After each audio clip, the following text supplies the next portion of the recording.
Sveiki, su jumis yra Svajonė Taro.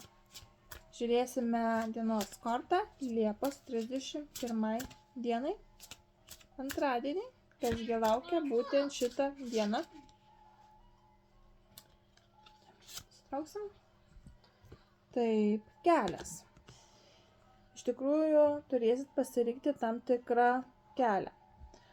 Tai reiškia, kad galite atsidurti tam tikrai kryžkeliai ir gali būti, kad rinksitės tarp tam tikrų situacijų, tam tikrų iššūkių, tam tikrose vietose įstriksite, bet reikės padaryti sprendimą. Reiškia, nepasimeskite, kažką reikės spręsti.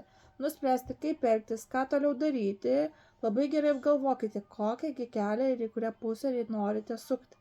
Nes iš tikrųjų nuo to priklauso ir jūsų diena, ir jūsų iššūkiai, jūsų sprendimai ir kaip viskas klostysis. Su jumis buvo Svajonė Taro. Ačiū, kad buvote. Iki. Gero kelio ir gero sprendimo.